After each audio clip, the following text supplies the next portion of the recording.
తెనాలిలోని పూలే కాలనీలో నిర్మాణంలో ఉన్న మురుగునీటి శుద్ధి కేంద్రాన్ని మంత్రి నాదెండ్ల మనోహర్ ఆదివారం పరిశీలించారు. నవంబర్ 1వ తేదీ నాటికి ప్లాంట్ పనులు పూర్తి చేయించి అందుబాటులోకి తీసుకువస్తామని ఆయన అన్నారు. తెనాల్లోని మురుగునీటిని శుద్ధి చేసే కేంద్రాన్ని రాష్ట్ర ఆహార పౌర సరఫరాల శాఖ మంత్రి నాదెండ్ల మనోహర్ ఆదివారం ఉదయం పరిశీలించారు. కేంద్ర ప్రభుత్వం అమృత పథకం కింద కేటాయించిన 28 కోట్ల రూపాయల్లో 14 కోట్ల రూపాయలు ఖర్చు పెట్టారని ఆయన చెప్పారు. ఈ ప్రాజెక్టు ఇంకా పూర్తి చేయవలసి ఉన్న పర్యవేక్షణ లోపం, దీనిపై దృష్టి పెట్టకపోవడంతో ప్రాజెక్టు పనులు నిలిచిపోయాయని అన్నారు. గతంలో 6 ఎకరాల్లో ఏర్పాటు చేసిన మురుగునీటి శుద్ధి కేంద్రాన్ని పునర్నిర్మాణంలో అలసత్వం వహించడం ద్వారా ప్రాజెక్టు నిలిచిపోయిందని అన్నారు. నిలిచిపోయిన ఈ ప్రాజెక్టుని 60 రోజుల్లో పనులు పూర్తి చేసి నవంబర్ 1వ తేదీన తెనాలి ప్రజలకు అంకితం చేస్తానని ఆయన స్పష్టం చేశారు. ఇదే విధంగా రక్షిత మంచినీటి పథకం కూడా వారం రోజుల్లో సమీక్ష చేస్తానని చెప్పారు. ఎంతో ముఖ్యమైన ఈ ప్రాజెక్టును తీసుకొచ్చినా ఇంకా పట్టణంలో 4-5 వార్డుల్లో పైపులు వేసి తాగునీరు ఇవ్వలేని పరిస్థితి ఉందని ఆయన అన్నారు. నిధులు ఉండి పనులు చేపట్టిన ప్రాజెక్టు సకాలంలో పూర్తి చేయకపోతే ఎంతో నష్టం జరుగుతుందని ఆయన చెబుతూ, వీటి తర్వాత భూగర్భ డ్రైనేజీ పథకం అమలు గురించి సమీక్ష నిర్వహించడంతో పాటు అనేక ప్రాజెక్టులు తెనాలి ప్రాంతానికి తీసుకువస్తున్నట్లు మంత్రి నాదెండ్ల మనోహర్ తెలియజేశారు. ఈ కార్యక్రమంలో Guntur public health SC K Srinivasulu, commissioner B Seshanna, మంత్రి ఓఎస్డి ఎన్ ఏసరత్నం, ఇతర ఉన్నతాధికారులు, జనసేన నాయకులు పాల్గొన్నారు. కేంద్ర ప్రభుత్వం నుంచి మనకి శాంక్షన్ అయిన అమృత పథకం కింద 28 కోట్ల రూపాయలతోటి 10 మిలియన్ లీటర్లు per day sewage treatment plant మనం నిర్మాణం చేసుకుంటా ఉన్నాం. దురదృష్టం ఏంటంటే సరైన అనుసంధానం చేసుకోక, పర్యవేక్షణ లేక జనవరి నుంచి ఆ ప్రాజెక్ట్ పనులు 14 కోట్ల వరకు ఖర్చు పెట్టిన నిధులు అక్కడ వరకు వాళ్ళు తీసుకొచ్చి దాని తర్వాత ఏమాత్రం కూడా ముందుకి సాగలేదు. సో ఈరోజు గుంటూరు నుంచి పబ్లిక్ హెల్త్ ఎస్సీ గారు, అదేవిధంగా మన కమిషనర్ గారు, ఈ ఇతర అధికారులు అందరూ కూడా వచ్చి లోతుగా దాని గురించి అధ్యయనం చేసాం.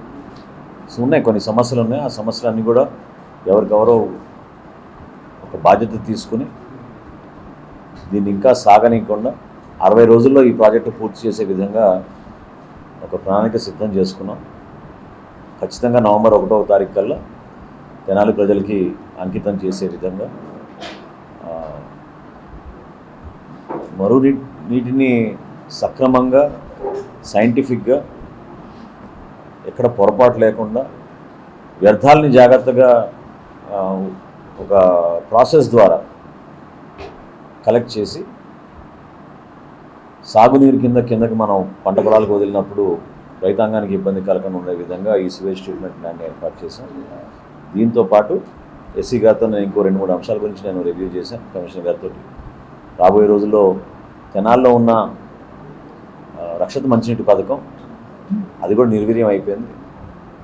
దాదాపు 4-5 వార్డులు అసలు మంచినీరు సౌకర్యం పైపులు ఉన్నా కూడా చేరే అవకాశం లేకపోయింది.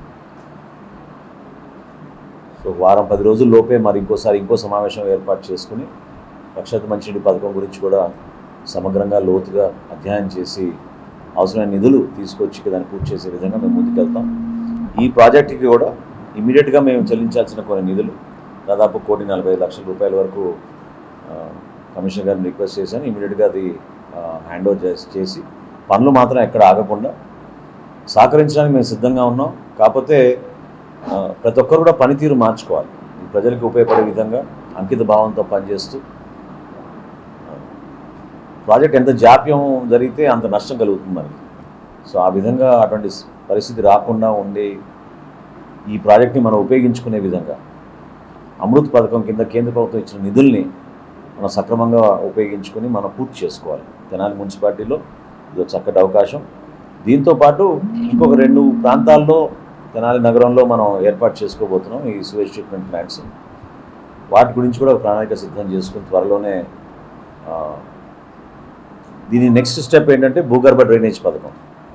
సో ముందు సివేజ్ ట్రీట్మెంట్ ప్లాంట్లు మనం ఏర్పాటు చేసుకుంటే ఎక్కడ కూడా ఇబ్బంది కలగకుండా అప్పుడు మనం తెనాలి మున్సిపాలిటీలో మనం ఎప్పటి నుంచో కోరుకునే విధంగా అండర్గ్రౌండ్ డ్రైనేజ్ ప్రాజెక్టు పూర్తి అయ్యేటట్టు మనం ఒక మంచి ప్రణాళిక సిద్ధం చేసుకుందాం నాకు నమ్మకం ఉంది. రాబోయే రోజుల్లో అనేక ప్రాజెక్ట్స్ చేపట్టబోతున్నాం. ఆర్థికంగా ప్రభుత్వంకు ఉన్న ఇబ్బందులను దృష్టిలో పెట్టుకుని చిన్న వెసులుబాట్లు, సర్దుబాట్లు ఇవన్నీ చేసుకుంటూ పనులు మాత్రం ఎక్కడ ఆగకుండా ఇచ్చిన మాట మేరకు 100% ఈ కార్యక్రమాలన్నీ కూడా నిజాయితీగా నిస్వార్థంగా ప్రజలకి అంకితం అయ్యే విధంగా ప్రజాప్రతినిధులుగా మేము, అదేవిధంగా అధికార యంత్రాంగం కూడా చిత్తశుద్ధితో పనిచేస్తారనే నమ్మకంతో ప్రజల కోసమే ఈ కార్యక్రమాలు చేసి చూపిస్తాం. ఈ కార్యక్రమాలు రాబోయే రోజుల్లో తెనాలికి అంకిత భావంతో. గత 2 నెలల నుంచి తెనాల్లో మనం డ్రైన్స్ అన్నీ కూడా చాలా లోతుగా ప్రజలకు ఇబ్బంది కలగకుండా ఉండే విధంగా మంచి కార్యక్రమం చేపట్టి అన్నీ క్లీన్ చేసుకుంటూ వస్తున్నాం. దాంతో సరిపోదు, ఎందుకంటే తెనాలి పట్టణంలో ఉన్న సివేజ్ అంతా కూడా అండర్గ్రౌండ్ విధానంలో లేదు, మనకి ఓపెన్ డ్రైన్స్ ద్వారా వస్తుంది. కాబట్టి ఐతానగర్ నుంచి మనకి బాలాజీరావుపేట, పాండురంగపేట, నాజర్పేట, కొత్తపేట ఈ ప్రాంతాల నుంచి చిన్నరావు నుంచి కూడా కొంతవరకు మొత్తం మెయిన్ డ్రైన్ ద్వారా ఈ సువేజ్ స్ట్రీట్ ప్లాంట్కి వస్తుంది. ఈ సువేజ్ స్ట్రీట్ ప్లాంట్లో దీన్ని అనేక స్టెప్స్లో దీన్ని క్లీన్ చేసుకుంటూ చివరికి ఆ వ్యర్థాలన్నింటినీ కూడా ఒక కేక్ రూపంలో, అంటే ఒక సాలిడ్ రూపంలో దాన్ని తయారు చేసి ఆ సాలిడ్ రూపంలో తయారు చేసిన పదార్థాలని మళ్ళీ మన ఫర్టిలైజర్గా ఉపయోగించుకునేటట్టు, అది మున్సిపాలిటీలో ఉన్న నర్సరీస్ కానివ్వండి, లేకపోతే కొంతమంది రైతాంగానికి ఉపయోగపడుతుంది, ప్రైవేట్ నర్సరీస్ కూడా దాన్ని ఉపయోగించుకోవచ్చు. మున్సిపాలిటీ చేసే అనేక ప్లాంటేషన్ కార్యక్రమాలు, పార్క్స్, ఇటువంటి ప్రాంతాల్లో కూడా దాన్ని ఉపయోగించుకోవచ్చు.